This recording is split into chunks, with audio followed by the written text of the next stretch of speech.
Hello student. तो आज class 12 physics जो कि आपका एससीईआरटी से इसका विद्युत चुंबकीय प्रेरण जो चैप्टर 10 है आपका उसका पार्ट 3 बनाया जा रहा है। इससे पहले इसके 2 पार्ट अपलोड कर दिए गए हैं। जो बच्चे प्रीवियस वीडियो ना देखे हों उन दोनों वीडियो को जाके देख लें, उसका डिस्क्रिप्शन में लिंक दे दिया जाएगा। और शाम 7 से 8 शाम को आपका फिजिक्स चलता है स्टडी नॉलेज चैनल पे। तो ज्यादा हम बहस बकवास न करते हुए अपने टॉपिक पे आते हैं। आपका टॉपिक जो है लेंज का नियम। लेंज का नियम क्या होता है कि इस नियम के अनुसार प्रेरित धारा सदैव उस कारण का विरोध करती है जिससे यह स्वयं उत्पन्न होती है। यह लेंज का नियम कहलाता है। देखिए, एक प्रकार से इसको कहा जाए तो जिस थाली में खाते हैं उसी में छेद करना। जिस थाली में खाते हैं उसी में छेद करने का मतलब क्या? मतलब जहां आप रह रहे हैं, जहां से आप उत्पन्न हुए हैं, उसी की निंदा कर रहे हैं, उसी की निंदा करेंगे तो इसको क्या कहते हैं? लेंज का नियम। लेंज के नियम में यही है कि जो प्रेरित धारा है यह उसी कारण का विरोध करती है जहां से उसका उदय हुआ, जहां से उसका जन्म हुआ है। तो यही नियम कहलाता है लेंज का नियम। ठीक, तो ये तो समझ में आ गया होगा। अब चलते हैं प्रेरित विभवांतर के लिए व्यंजक।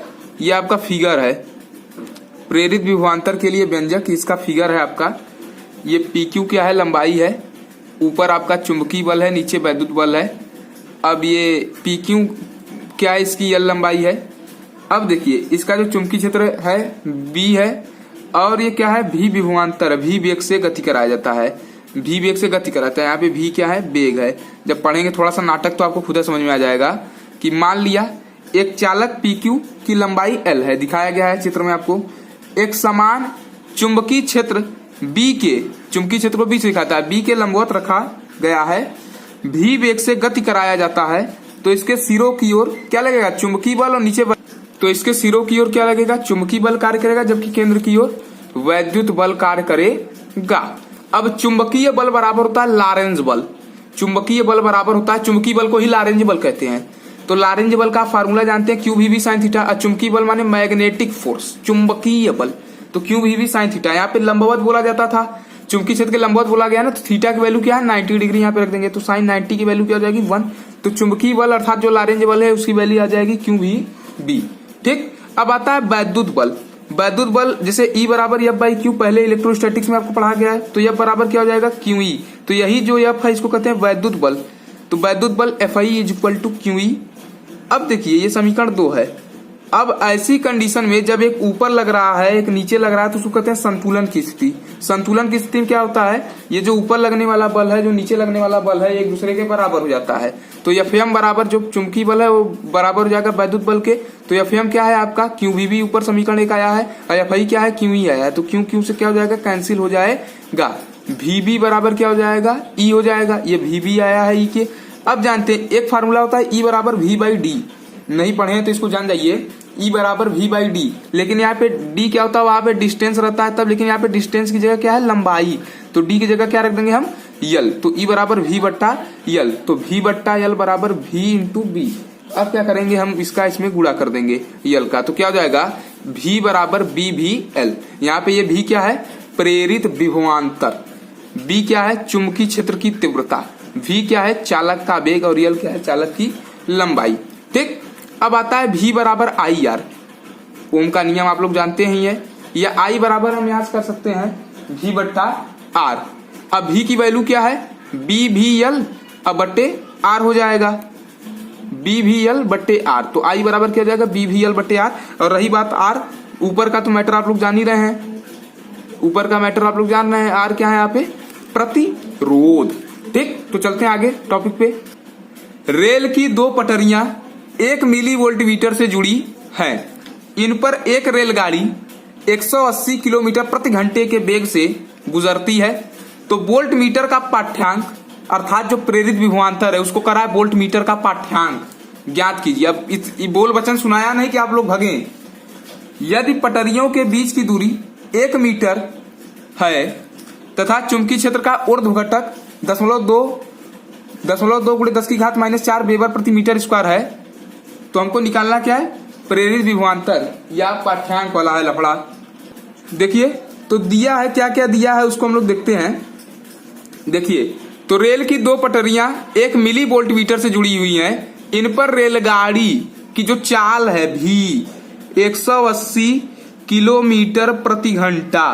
अब किलोमीटर प्रति घंटा को किसमें बनाएंगे भैया, मीटर पर सेकेंड। मीटर पर सेकेंड में बनाने के लिए क्या करेंगे, 5/18 को घुसेड़ देंगे माने गुड़ा, तो क्या करेंगे, ये कट जाएगा, 10 हो जाएगा, 50 मीटर प्रति सेकेंड आ जाएगा। ये वेग आ गया आपका मीटर प्रति सेकेंड में। ठीक, प्रेरित विभवांतर की वैल्यू निकालनी है। और क्या करा, यदि पटरियों के बीच की दूरी 1 मीटर है, माने लंबाई यल की वैल्यू दी है 1 मीटर।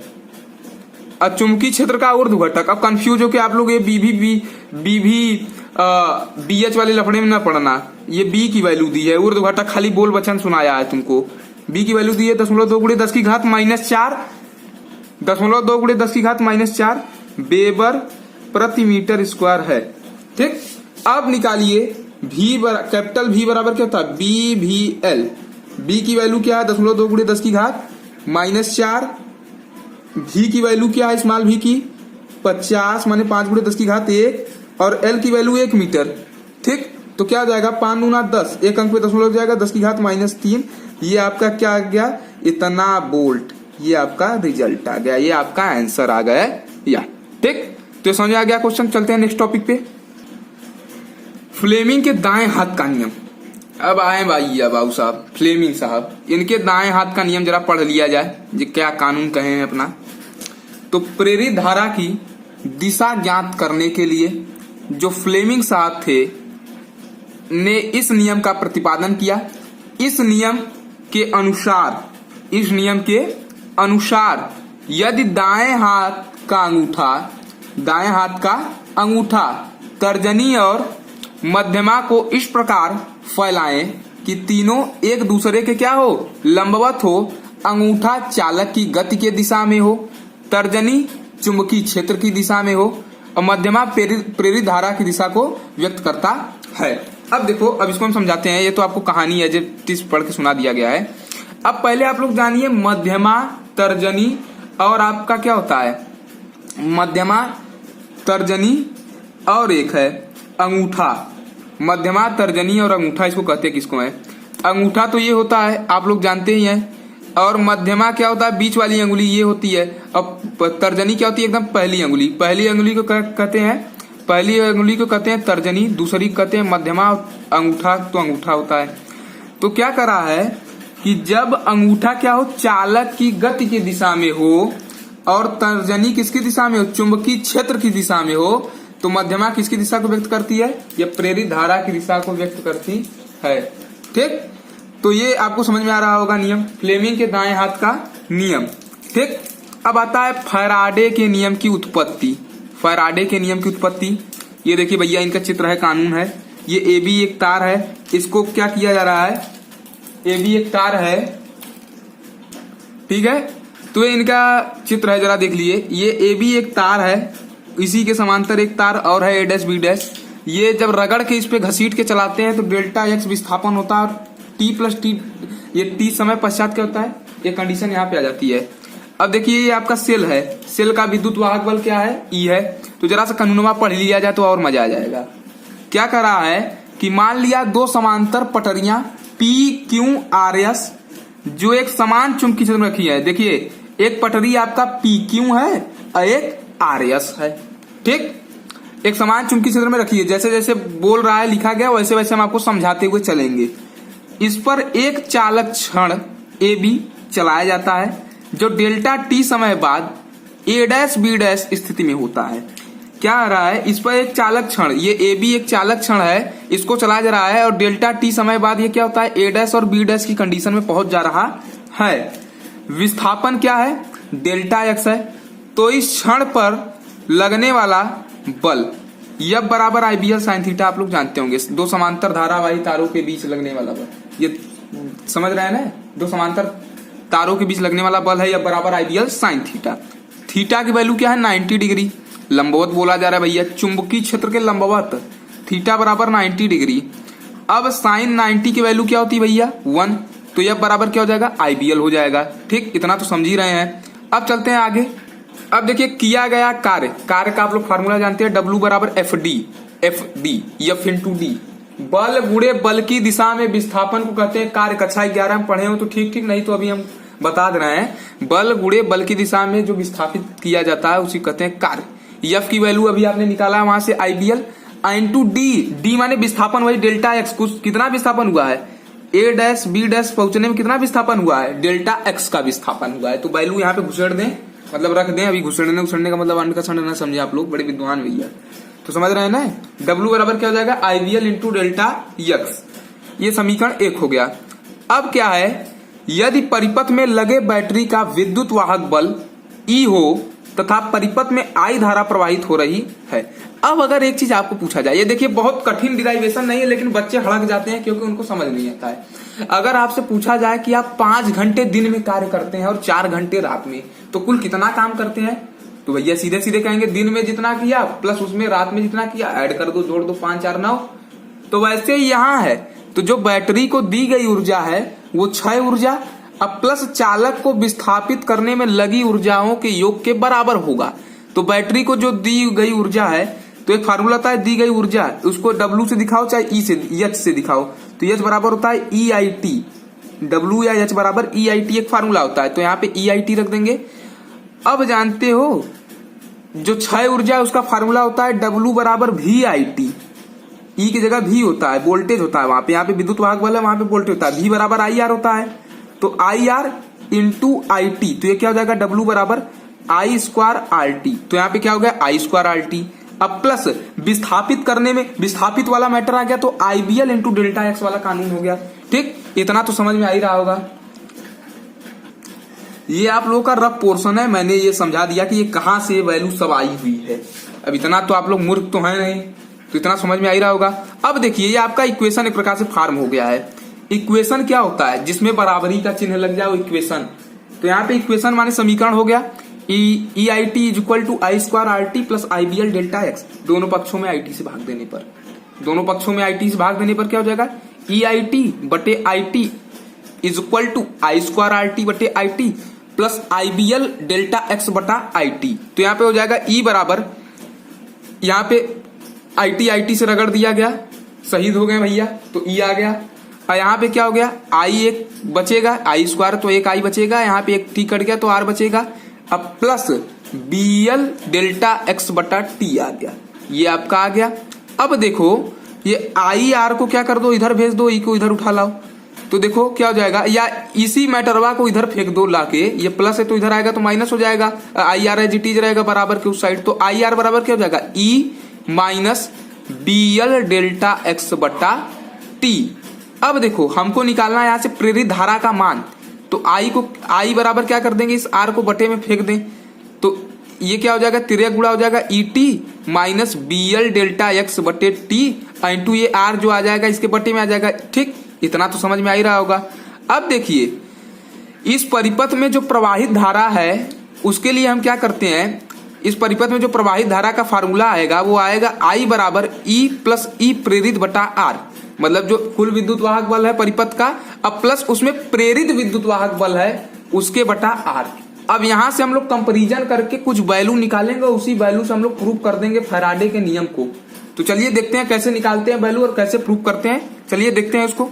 तो यहाँ पे जो ई प्रेरित है उसकी वैल्यू आएगी minus B L delta X. अब यहाँ पे वहां था टी, लेकिन यहाँ पे डेल्टा टी लिया जाएगा, क्योंकि भाई जब विस्थापन है डेल्टा टी समय बाद बोला गया था ना, डेल्टा टी समय बाद विस्थापन डेल्टा एक्स होता है ना, तो टी न लेके यहाँ पे डेल्टा टी लेंगे बाबू। ठीक, अब देखिए यल इंटू डेल्टा एक्स की वैल्यू क्या होगी, लंबाई गुणे चौड़ाई बराबर एरिया, लेकिन लंबाई गुणे चौड़ाई के आगे लग गया डेल्टा, तो एरिया में भी कुछ छेड़छाड़ होगी भैया, परिवर्तन होगा। क्या लंबाई और चौड़ाई में जो मान आएगा एरिया का, क्या वही उसी छेड़छाड़ करने पे भी वही मान आएगा क्षेत्रफल का? नहीं आएगा। अगर मान लो ये 5 मीटर है, ये 10 मीटर है, एरिया 50 मीटर आएगा। अगर इसको 4 कर दिया जाए, एक कम करके इसको 10 रहने दिया जाए, तब क्या हो गया 40 हो गया, तो मान में अंतर पड़ गया 10 का न। तो वैसे ही यल इंटू डेल्टा एक्स, जब डेल्टा इसमें लगा तो इसके आगे भी डेल्टा लगेगा, क्योंकि छेड़छाड़ हुआ है। छेड़ने में तो आप लोग उस्ताद हैं, समझ रहे हो ना। अब कुछ दूसरा मत समझ लेना, आप लोग यहाँ पे बड़े बड़े विद्वान है, यहाँ पे कई लोग दूसरे चीज छेड़ने से आशा समझ रहेंगे, हम समझ रहे हैं आप लोगों की फीलिंग्स को। तो यहाँ पे यल इंटू डेल्टा एक्स, तो यहाँ पे क्या हो जाएगा, यल डेल्टा एक्स की वैल्यू डेल्टा ए आ जाएगी। अब देखो ई प्रेरित क्या हो जाएगा, यल डेल्टा एक्स की जगह पे डेल्टा ए रख देंगे तो माइनस बी डेल्टा ए बटे डेल्टा टी। अब जानते हैं आप लोग फाई बराबर बी ए, इससे पहले चुंबकीय फ्लक्स पढ़ा के आया हूं तुरंत, फाई बराबर बी ए, लेकिन डेल्टा लग गया माने क्षेत्रफल में छेड़छाड़, डेल्टा लगे तो तुरंत समझो क्षेत्रफल में छेड़छाड़, और क्षेत्रफल में छेड़छाड़ तो डेल्टा इनके आगे भी लगेगा बाबू साहब के। तो क्षेत्रफल में, चुंबकीय क्षेत्र में तो छेड़छाड़ करना ही नहीं है, चुंबकीय क्षेत्र तो भाई फिक्स रहेगा, छेड़छाड़ केवल इस नालायक में होगी। अब क्या होगा, तो जब इनके आगे डेल्टा लगाओगे तो इस बाबू साहब के भी आगे डेल्टा लग जाएगा, समझ रहे हो ना। तो यहां पे क्या होगा, इनके आगे डेल्टा लगाएंगे तो इनके आगे भी लग जाएगा, तो डेल्टा फाई बराबर बी डेल्टा ए। अब देखो बेटा, बी डेल्टा ए की जगह पे क्या रख देंगे भैया, डेल्टा फाई, तो ई प्रेरित बराबर क्या हो जाएगा, माइनस डेल्टा फाई बटे डेल्टा टी। यही तो उस गैलबा का दूसरा नियम था, यही तो नियम था। अब गैला मानिए फैराडे को कह रहा हूं मैं, आप लोग ये नहीं इसकी अपने आप को लगे कहने, तो आप लोग थोड़ा सा मजे लेके पढ़ाते हैं अपनी अंदाज भाई। देखो हम अपने आप को दूसरे से हट के साबित करना चाहते हैं, मेरा कुछ अपना स्टाइल है पढ़ाने का, फिजिक्स के प्रति मैं ज्यादा कुछ ज्यादा मोटिवेट रहता हूँ। तो मेरा देखिए, मैं अलग यूट्यूबरों से थोड़ा हट के अपने आप को प्रतीत करना चाहता हूँ, तो इसीलिए मैं दूसरे का नकल नहीं करता, मैं अपने अंदाज से पढ़ाता हूँ, समझ रहे हैं ना। तो आप लोग मेरी अंदाज पे आप लोग न जाए, अब ये ब्रह्मास्त्र उमास करके मैं नहीं पढ़ाता, समझ रहे हैं ना, न मैं किसी दूसरे यूट्यूबर के ऊपर निशाना साध रहा हूँ, समझ रहे हैं ना। अब क्या है, तो ई प्रेरित आ गया माइनस डेल्टा फाई बटे डेल्टा टी, यही तो उस चांडाल का दूसरा नियम था। क्या नियम था उसका, कि प्रेरित विद्युत वाहक बल का जो मान है वह फ्लक्स परिवर्तन के ऋणात्मक दर के बराबर होता है, यही था ना उसका दूसरा नियम। पहले नियम में प्रेरित धारा प्रेरित विद्युत वाहक बल उत्पन्न कर दिए, और दूसरे में प्रेरित विद्युत वाहक बल का मान कैसे कैलकुलेट करेंगे उसको हम लोग निकाले। तो देखिए, तो जो प्रेरित विद्युत वाहक बल है, अर्थात प्रेरित विद्युत वाहक बल फ्लक्स में परिवर्तन के ऋणात्मक दर के, फ्लक्स परिवर्तन के ऋणात्मक दर के बराबर होता है, और यही फैराडे के विद्युत चुंबकीय प्रेरण का क्या है भैया, नियम है, लॉ है, समझ रहे हैं ना। अब देखिए, अब एक चीज और भी बताना चाहता हूं कि ये बहुत लोग पढ़ाते नहीं है, लेकिन मैं क्यों पढ़ा रहा हूं, सभी बच्चों की तरह मुझे नकल नहीं करना है, अपने बच्चों को नहीं बनाना है। सभी लारेंज रट के जाएंगे बोर्ड परीक्षा में, मान लो लारेंज ना देखे फैराडे का दूसरा नियम प्रूव करने के लिए दे दिया, तब क्या, आप लोग भी तो लारेंज रट के गए थे, नहीं लगा पाओगे। पहला नियम तो कोई नहीं पूछता, बकवास है उसके में, दूसरा ही क्यों पूछता है, दूसरे में प्रूफ है, 2 पन्ने का जब प्रूफ करोगे तब ना 5 नंबर मिलेगा, पूरा का पूरा नंबर मिलेगा। तो जब आप लारेंज रट के जाओगे दूसरे बच्चों की तरह जब लारेंज रट के जाओगे, दूसरे बच्चों की तरह लारेंज रट के जाओगे तो नहीं कर पाओगे। और यहाँ पे जब आप एक एक गहराई, हमारे यहाँ के बच्चे क्या होते हैं, वो लारेंज भी करेंगे और फैराडे का दूसरा नियम भी करेंगे, वो केमिस्ट्री में एसीटोन भी करेंगे और क्लोरोफार्म भी करेंगे, वो साली स्टेट भी करेंगे और सोल्यूशन भी करेंगे। क्यों, क्योंकि यहाँ के जो टीचर है वो डीपली पढ़ाते हैं। मैथ में वो अवकलन तो लगाएंगे, समाकलन भी लगाएंगे, अवकलन के अनुप्रयोग भी लगाएंगे, समझ रहे हो ना। और रही बात हिंदी की, वो तो संस्कृत के बादशाह बनेंगे एक दिन। अब वही बात है ना, बिच्छी का मंत्र न जाने कीड़ा के बिल में हाथ डाले। आप लोगों का कक्षा 11 का एक भी तैयार नहीं है, बीएससी का सब तैयार है। अभी डब्ल्यू बराबर एफडी लगाया हूँ, कई लोगों को इसमें जितने बैठे हैं बच्चे, उसमें कई लोग डब्ल्यू बराबर एफडी नहीं जानते होंगे, लेकिन नहीं अगर पूछ दिया जाए आईआईटी लेवल का सवाल तो तुरंत लगा लेंगे। भाई वही ना, बिच्छी का मंत्र बेसिक क्लियर नहीं है, लंबे वाले में हाथ फेंक देंगे तुरंत, समझ रहे हैं ना। तो ये सब बातों को थोड़ा ध्यान दिया करिए। अब एक टॉपिक और है स्वप्रेरण, समझ रहे हैं ना। स्वप्रेरण क्या होता है, स्वप्रेरण, स्व माने स्वयं, सेल्फ इंडक्शन इसको कहा जाता है, समझ रहे हो ना। कि जब किसी कुंडली के चुंबकीय फ्लक्स में अचानक परिवर्तन किया जाता है तो उस कुंडली में प्रेरित धारा बहने लगती है, और यह घटना स्वप्रेरण कहलाती है। जब कोई भी कुंडली रहे उसके चुंबकीय फ्लक्स में क्या कर दो, अचानक परिवर्तन कर दो, लगो घसीटने, चुंबकीय फ्लक्स में परिवर्तन करने। तो जब चुंबकीय फ्लक्स में परिवर्तन करोगे तो कुंडली में धारा बहने लगी, उस धारा को कहते हैं प्रेरित धारा, और यही घटना कहलाती है स्वप्रेरण, समझ रहे हो ना। तो यदि कुंडली में तार के फेरों की संख्या n हो तथा चुंबकीय फ्लक्स फाई हो, तो कुंडली का जो कुल चुंबकीय फ्लक्स है वह उत्पन्न प्रेरित धारा के समानुपाती होता है। तो कुल फ्लक्स क्या हो जाएगा, फाई है, अब तार के फेरों की संख्या n है तो n फाई हो जाएगा। तो कुल फ्लक्स क्या कर रहा है, धारा के समानुपाती, प्रेरित धारा के समानुपाती माने प्रोपोर्शनल है उसके। तो N5 प्रोपोर्शनल टू I, लेकिन प्रोपोर्शनलिटी को हटाने के लिए कांस्टेंट यूज किया था L, समझ रहे हो ना। तो N5 बराबर Li, इस L को कहते हैं स्वप्रेरण गुणांक। ठीक, तो जिसको ये वीडियो अच्छा लगता है लाइक करे, कमेंट बॉक्स में कमेंट करके जरूर बताए, और जो चैनल को सब्सक्राइब न किया हो वो चैनल को सब्सक्राइब कर ले। ठीक है, धन्यवाद।